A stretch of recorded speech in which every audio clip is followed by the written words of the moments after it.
Olá, amigos do Esporte em Debate. Nós estamos chegando aqui na TV Assembleia, canal 9.2, Max TV, canal 17 e também na Sky 309.2. A partir de agora, o esporte em dimensão maior na sua televisão. E no programa de hoje, você vai ver Raíssa Leal, a fadinha do skate, brilha no Japão e conquista pela primeira vez o X Games de Skate Street.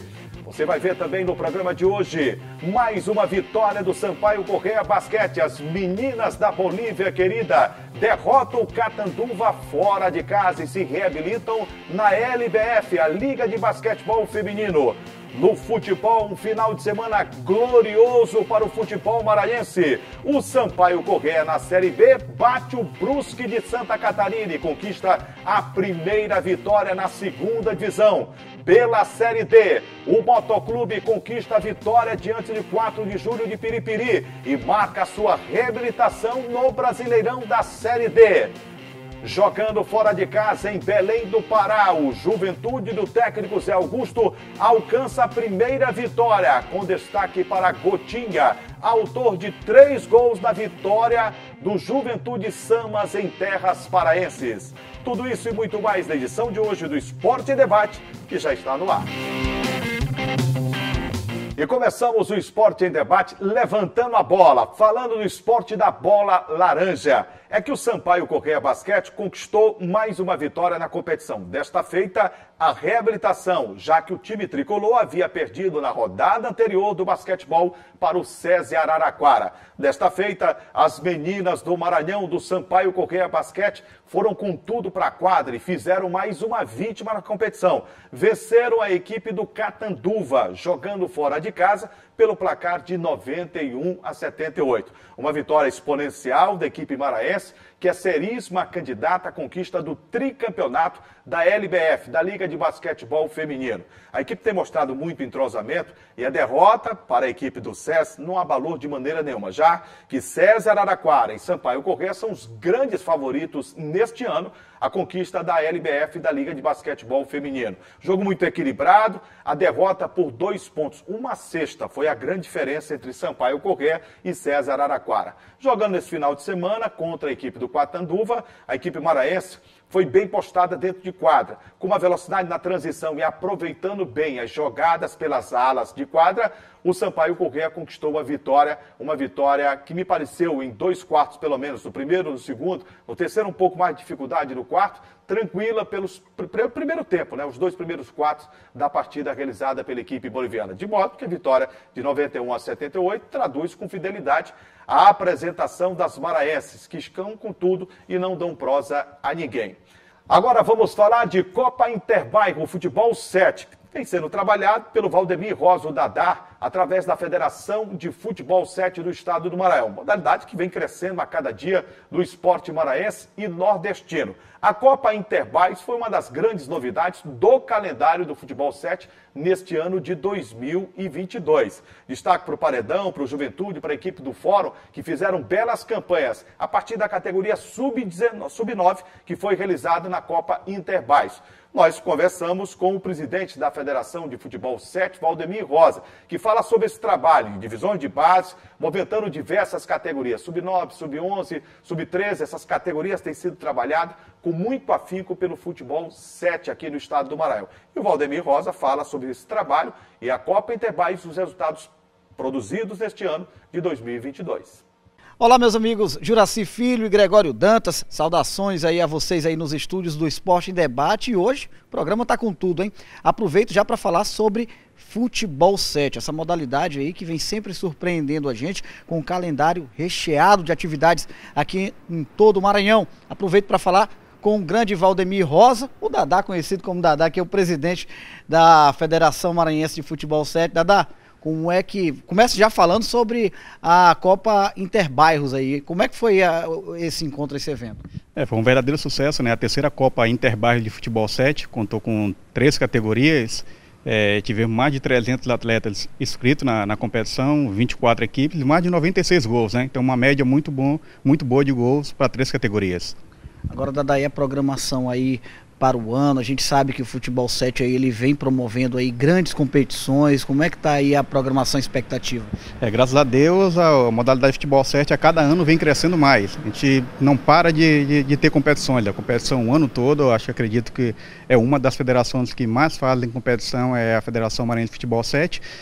Já no próximo final de semana já tem o Mais Futebol, Mais Inclusão, que são 4 equipes em cada categoria, 3 categorias no caso, né? E todas as equipes vão ganhar equipamento, calção, camisa, meião, ainda vão ganhar bola. Isso aí serve para estimular cada vez mais as escolinhas com a modalidade. Dada, nós tivemos agora já a finalização da Interbairros. Eu quero que você me faça um balanço aqui sobre o saldo. Como é que foi aí o teu entendimento a respeito da produtividade dessa competição? O saldo foi muito positivo, né? A Copa Interbairros é uma competição patrocinada pelo governo do estado, através da Lei de Incentivo ao Esporte e do Armazém Paraíba, que conseguimos dessas 24 equipes não pagarem nada, né?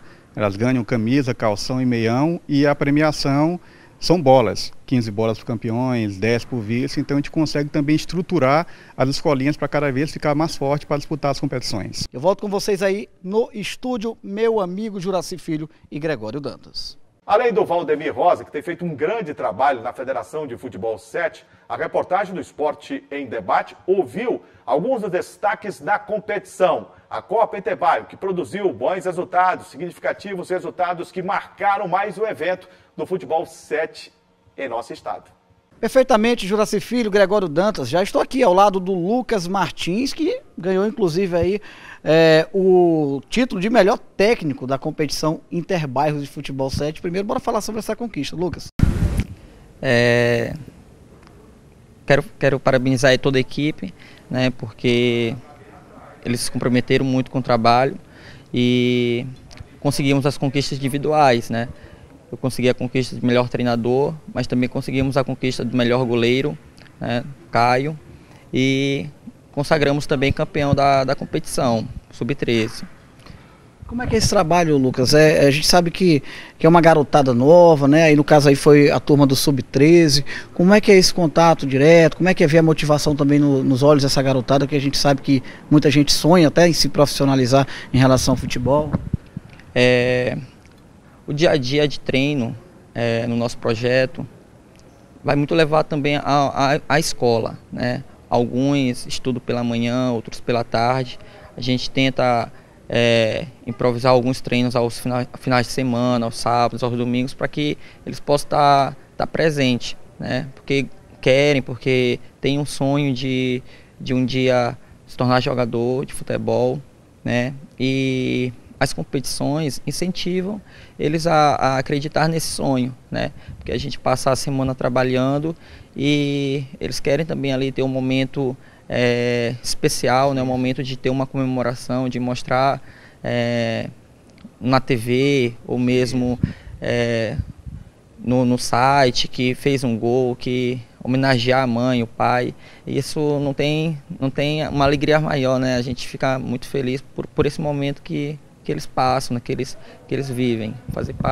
Fazer parte desses momentos é muito mais do que conquistar um título, né? Tá ali ao lado deles. Legal, Lucas. E por falar em muito mais do que conquistar um título, me fala um pouco do projeto lá no Jaracati. Como é que tem sido esse trabalho? Então, é um projeto novo, né, na modalidade de futsal. A gente está bem recente, há um ano, trabalhando os meninos. E, assim, tivemos uma participação no campeonato de futsal no meio do ano passado. A gente foi vice-campeão na Copa Cadu, no Parque Bom Menino, sub-15. E aí a gente continuou a trabalhar em busca de participar de competições de futsal. E tivemos esse convite de participar no campeonato de futebol 7, no Interbairros, e a gente encarou o desafio, né, e conseguimos fazer uma boa campanha, conseguimos ter uma boa participação, e os meninos gostaram, a coordenadora gostou, viu que o campeonato é organizado, viu que as equipes são competitivas, e decidimos participar de outras competições na modalidade futebol 7, né? Hoje a gente também já vai participar na categoria sub-15, né? Outra oportunidade para essa garotada. Muito legal. Lucas Martins, obrigado pela sua participação aqui no Esporte Debate. O Lucas foi reconhecido como o melhor técnico na categoria Sub-13 aí durante a Copa Interbairros de Futebol 7, falando também sobre o projeto lá no Jaracati. Parabéns. Eu volto com vocês aí no estúdio, meu amigo Juraci Filho, meu amigo Gregório Dantas. É importante dizer que esse trabalho que vem sendo configurado pelo Valdemir Rosa no Futebol 7 tem produzido de maneira sistemática bons resultados em diversas categorias. Uma modalidade que surgiu, cresceu rapidamente e ganhou amplitude por todo o território nacional. E o trabalho fincado pela Federação de Futebol 7 nas categorias Sub-9, Sub-11, Sub-13, Sub-15, Sub-17, ele vem demonstrando a cada dia a expectativa que se renova dentro da modalidade e o crescimento por parte de atletas e de agremiações que disputam. O número tem sido considerável de equipes que estão se associando à federação e buscando a realização de competições dentro do calendário oficial. E à medida em que a federação vai se projetando, trabalhando mais essas categorias de base, novos atletas vão surgindo, a gente vai ganhando uma estruturação bem forte e a robustez desses resultados é que chama muito a atenção. Os pais têm participado de perto, a vida desses atletas aí que vão se tornando cidadãos e ganhando, é claro, uma repercussão nesse universo que é muito conturbado hoje, de muito assédio, muito aliciamento por parte de facções criminosas que a gente vê no Brasil, justamente pegando aqueles garotos que não têm a prática do esporte, que estão ociosos. E uma modalidade como essa, como o Futebol 7, serve para mostrar a essa meninada, a essa rapaziada, que os caminhos do esporte são sempre caminhos mais claros, bem pavimentados, bem sinalizados, para que eles possam crescer. Se não vingar como um atleta de rendimento, pelo menos a gente vai ter formado, a partir do esporte, um cidadão. E esse é o bem maior que o esporte pode fazer na vida de todos nós. Eu fico muito feliz quando vejo uma federação que tem o trabalho sério, voltado à prática de uma modalidade que tem, eu repito, crescido no Brasil, mas, sobretudo, busca a revelação de atletas e a formação de cidadãos através do esporte. Depois do intervalo, o destaque para a Copa Interbairros de Futebol Amador. Você vai ver, inclusive, entrevista com o organizador da competição, que vai falar sobre a 29ª edição da maior competição do gênero do esporte amador na ilha de São Luís. Os detalhes daqui a pouco. Segura aí que a gente volta já.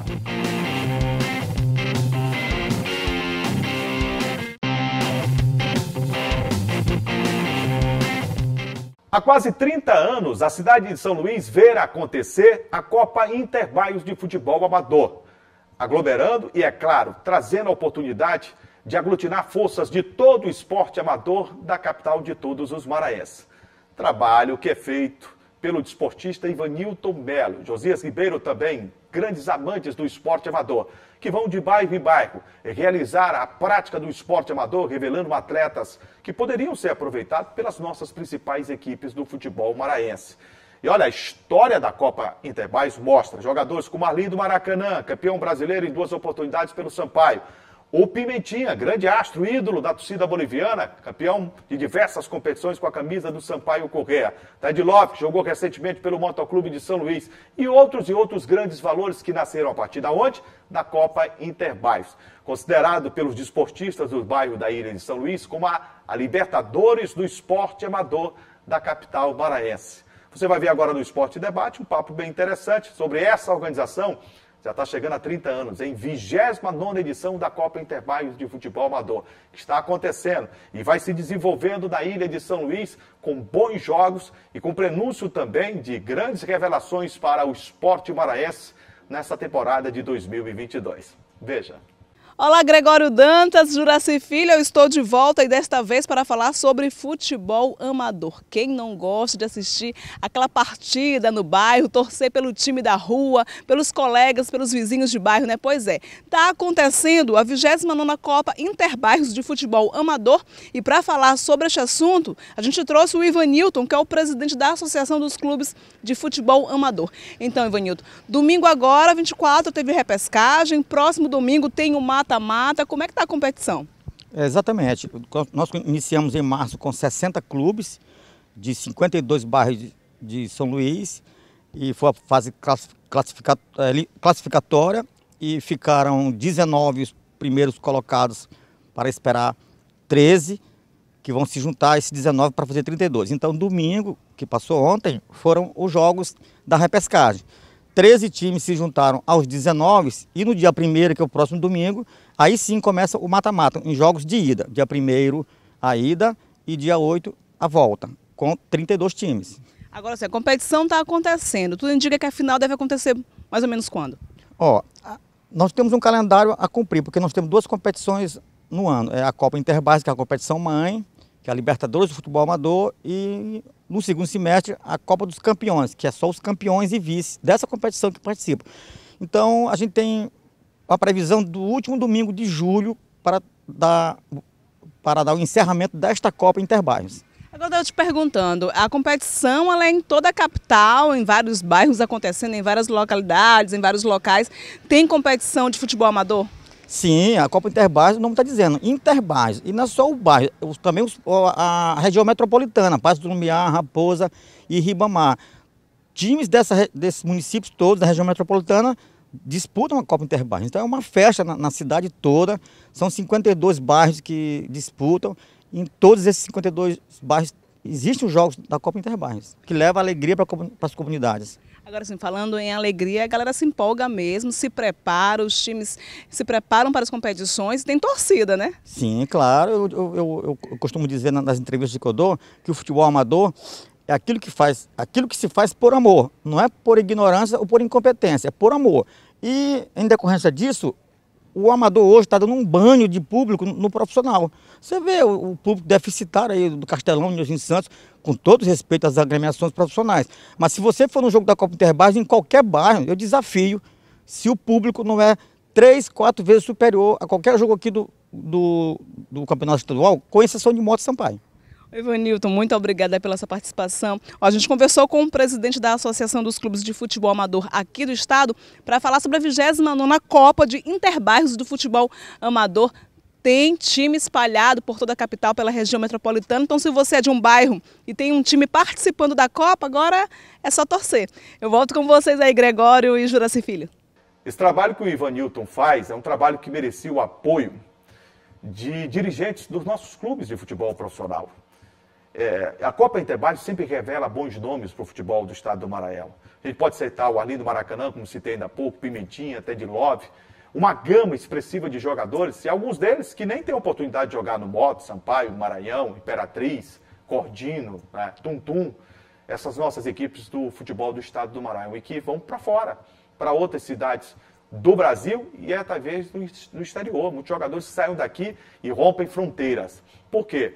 Aqui o nosso futebol, o profissional, gosta muito de importar jogadores de outros estados, que vêm para cá, às vezes, com bons salários, com boas condições de trabalho e que não produzem o que o atleta maranhense é capaz de produzir. Se você observar, por exemplo, nos últimos anos, ano passado, por exemplo, quem tirou o Sampaio Corrêa da rabeira, da possibilidade de cair, foi o Pimentinha, jogador, que disputou a Copa Interbairros. Você vê o Arlindo Maracanã hoje fazendo um dos grandes papéis na Copa São Paulo de Futebol Júnior recentemente, agora pela representação do IAP. Nasceu aonde? Na Copa Interbairros. Então, são jogadores que podem ser observados pelos nossos dirigentes de clubes, mas, lamentavelmente, eles preferem gastar e investir, eu não sei porquê, no jogador que vem de fora. Nada contra, até porque é um direito constitucional o de ir e vir. E você pode contratar jogadores, e nada contra jogadores que vêm de outro estado para cá. Agora, nós não podemos deixar de aproveitar um jogador do estado do Maranhão que serve para o futebol da Alemanha, para o futebol da Tunísia, para a Ucrânia. Recentemente a gente viu aí a situação, inclusive, dos nossos atletas, para o futebol do Oriente Médio, Japão, Emirados Árabes, Egito. A gente tem visto jogadores daqui atuar para o futebol europeu e de outras regiões, de outros continentes do Brasil.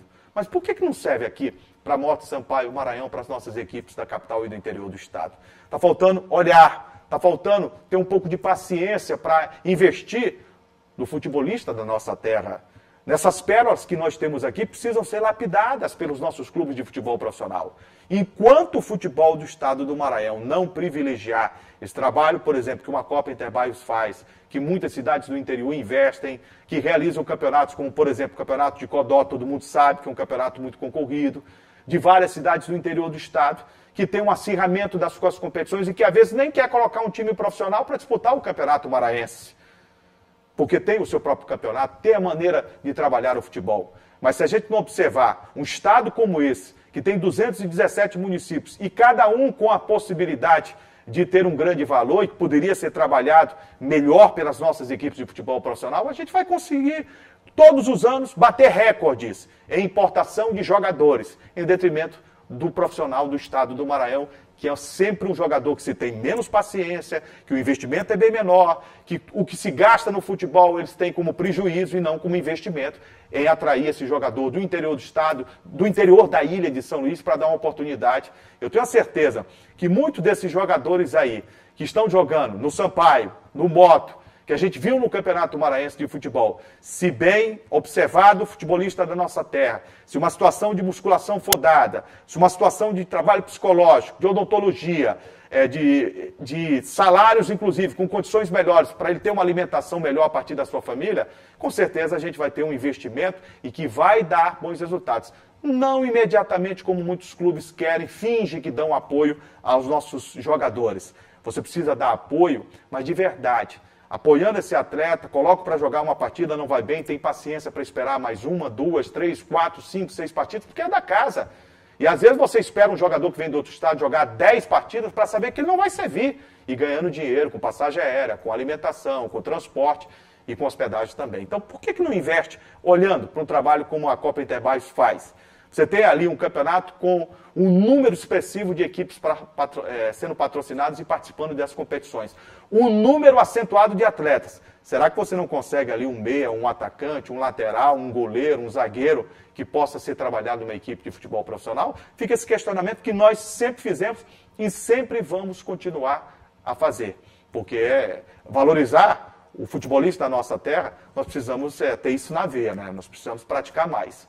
Depois do intervalo, o destaque do Esporte em Debate para um final de semana de grandes resultados também no futebol profissional. Você vai ver o Sampaio batendo o Brusque e conquistando a primeira vitória na Série B. O Juventude sai de uma goleada na primeira rodada para vencer de goleada o seu adversário fora de casa, a Tuna Luso de Belém. E o Motoclube consegue uma grande recuperação no Nilzinho Santos, enfrentando o 4 de julho de Piripiri. Os detalhes daqui a pouco. Segura aí que a gente volta já.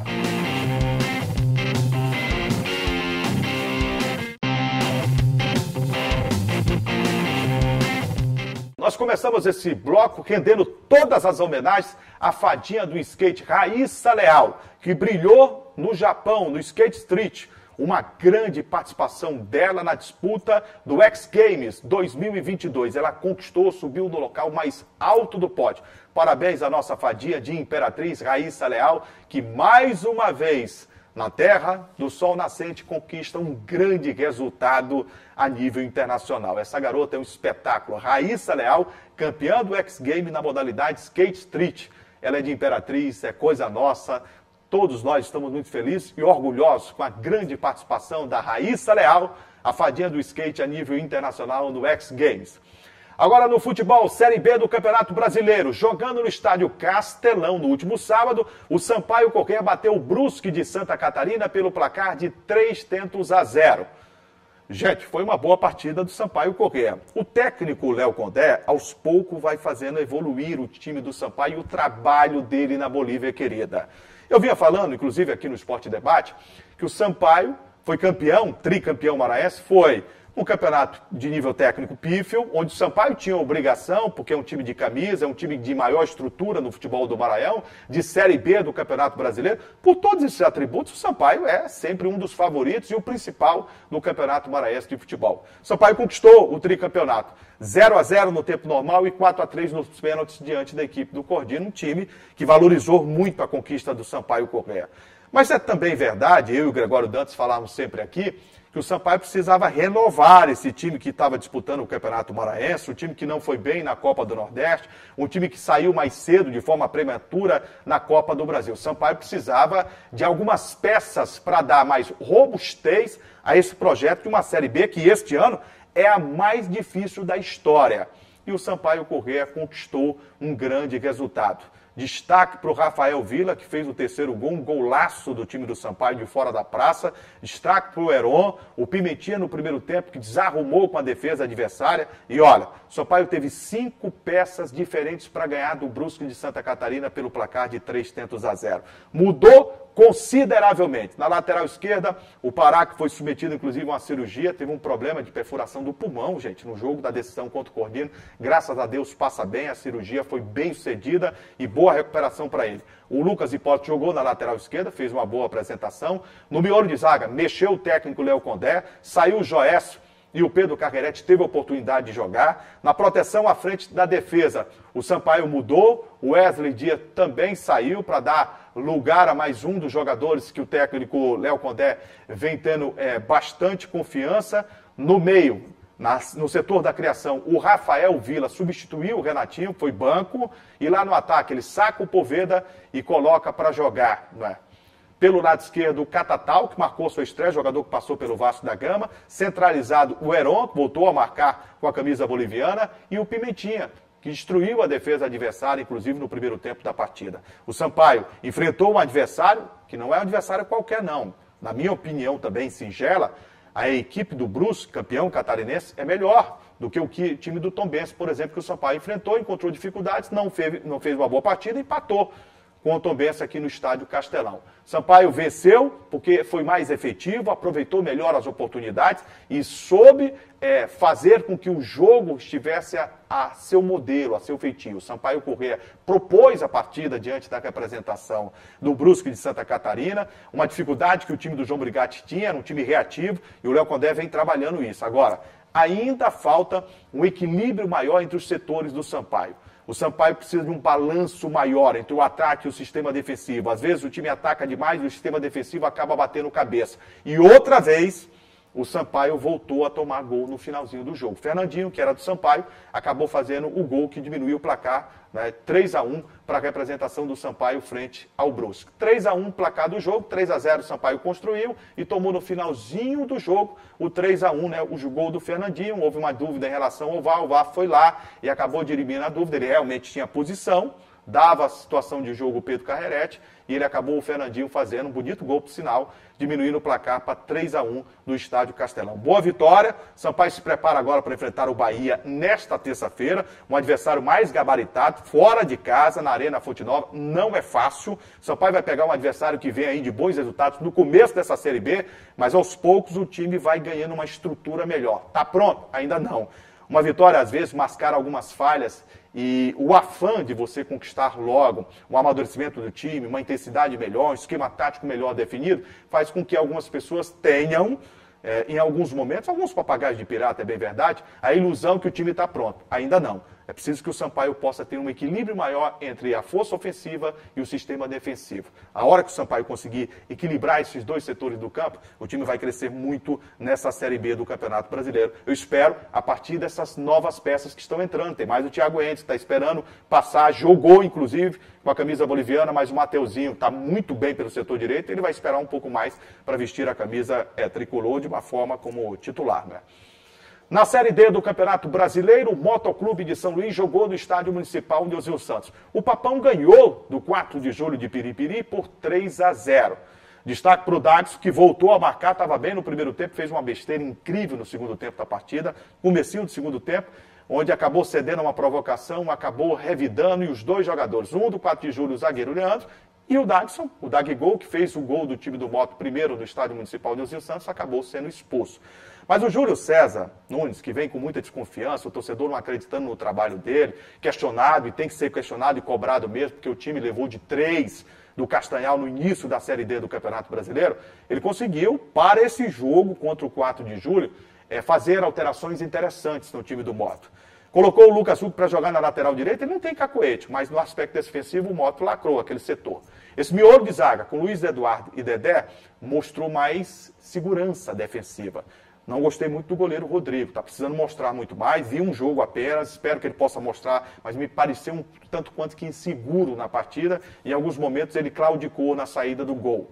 Lado esquerdo, o Caio Felipe não foi bem, mas o Moto entrou no segundo tempo com o Carioca. Foi muito bem, fez boas assistências, deu passe para gol, mas o grande destaque da partida foi o Mário Sérgio, meia, que atuou pelo setor direito, chegou bem muito ao ataque, construiu a jogada do segundo gol, que foi anotado numa bela jogada pela direita pelo Emerson Nike, teve muito bem na partida.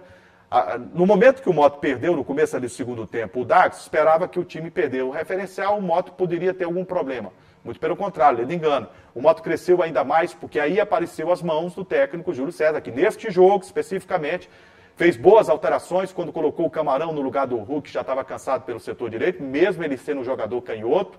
Quando ele promoveu, né, a entrada do Carioca pelo setor esquerdo, e no meio campo ele fez uma armação tática interessante que fez com que o Nailson tivesse um pouco mais de liberdade e plantasse mais o Jair. O time cresceu e muito no segundo tempo, fez 3 gols, né? Destaque para o Dagson, né? Para o Mário Sérgio, que fez um dos gols, e o próprio Nike, que no segundo tempo, de fora da área, ainda fazendo um golaço, bateu no travessão embaixo, na volta o atacante do Moto estava impedido, e o Moto poderia ter feito 4, 5 gols, sem nenhum exagero, tamanha a superioridade e a forma avassaladora como o Moto foi para o jogo, com a faca nos dentes para fazer o resultado, que não faz uma cobrança, que foi feita pela imprensa, pela torcida, pela diretoria do Moto, e o resultado veio. Espero que já no jogo do outro final de semana contra o Juventude, o Moto possa mostrar uma evolução bem maior, com um time melhor compactado, que está precisando ainda resolver nas laterais e nesse meio de campo fundamentalmente. No outro jogo da rodada, mais o Maranhense brilhou. O Juventude, que estreou levando de 4 em casa para o Fluminense do Piauí, venceu a Tunaluz, um adversário de tradição, de respeito, está voltando ao futebol brasileiro, disputou o Campeonato Paraense já este ano, conquistou vaga para a Série D do Campeonato Brasileiro ano passado, e um time que apareceu aí com objetivos que a gente já conhece, da Tunaluz brasileira de Belém do Pará, mas o Juventude não quis saber disso não. Gotinha foi o grande destaque da partida, pediu música em programa nacional, em rede nacional, fez uma grande partida e fez os 3 gols da vitória massacrante do Juventude sobre a representação da Tunaluz. Já demonstra que o time tem toda a perspectiva de crescer e de fazer uma história bem diferente, mudar esse patamar que se encontra o Juventude, um time que pega goleada, um time envolvido em algumas suspeitas no futebol brasileiro lamentáveis, e o Zé Augusto, com muita seriedade, levando uma base de jogadores do IAP que fizeram uma bela campanha na Copinha, na Copa São Paulo de Futebol Juniores e recentemente no Campeonato Maranhense de Futebol. Essa base incorporou-se ao time do Juventude, com alguns jogadores que já estavam lá, o time vai ganhando mais essência, espero que possa seguramente ao lado do Moto buscar uma classificação também para a segunda fase da Série D do Campeonato Brasileiro. A propósito, no próximo domingo, nós vamos ter o encontro dos maranhenses, Moto e Juventude, jogando no Estádio Municipal Nilzinho Santos às 5 horas da tarde. Oportunidade que a gente vai ter um teste entre as equipes maranhenses, saber onde esse Juventude quer chegar, e o Moto. Se o Moto pode partir para uma consolidação já de bons resultados, ganhando mais corpo, ganhando mais evidência, e com um pouco mais de tempo de trabalho, o Júlio César Nunes, que ainda tem uma desconfiança do torcedor. Mas essa desconfiança, viu, Júlio? Sabe como é que a gente combate? Com trabalho, com resultado, com dinamismo, com determinação. E à medida que o trabalho fosse encaixando, o time ganhar corpo e os resultados vierem, eu tenho a certeza que o torcedor do Moto vai abrir os seus braços e vai apoiar o treinador rubro-negro. O Moto é uma equipe carente de bons resultados e hoje, mais do que nunca, o torcedor está acreditando na Série D do Campeonato Brasileiro, que é o melhor caminho para que o Moto possa subir de divisão e sair de uma 4ª divisão que nunca foi lugar para o Motoclube de São Luís. A gente quer ver o Moto em outro patamar e uma outra esfera no futebol nacional. Gente, chegamos ao final do Esporte em Debate. Nosso muito obrigado pelo carinho da sua audiência sempre aparecendo aqui no seu vídeo. Olha, os canais de interação para você mandar a sua mensagem, pedir uma reportagem para rever, pedir alguma reportagem no seu bairro. A nossa interação aqui pelos meios que a TV Assembleia coloca para você ter acesso. O nosso muito obrigado a toda a equipe aqui, Naldo, Heraldo, o Bispo, né, o nosso Tiago também na equipe de Soplanautartia. Um grande abraço a todos e a você que nos empresta sempre o carinho da honrosa e indispensável audiência na TV Assembleia. Durante a semana teremos a reprise do programa às terças-feiras, sempre na terça, 7h30 e às 2h30 da tarde. Durante a semana, outras reprises deverão aparecer também, para que você, se viu, possa rever. Se ainda não viu, possa ver pela primeira vez o Esporte em Debate. De modo que a TV Assembleia, canal 9.2, Max TV, canal 17, e também na Sky 309.2. É sempre um canal interessante para você saber o que está acontecendo no esporte maranhense na tela da TV Assembleia. Um grande abraço a todos, obrigado pelo carinho da audiência e aí, cuide-se bem. Até a próxima, gente. Tchau.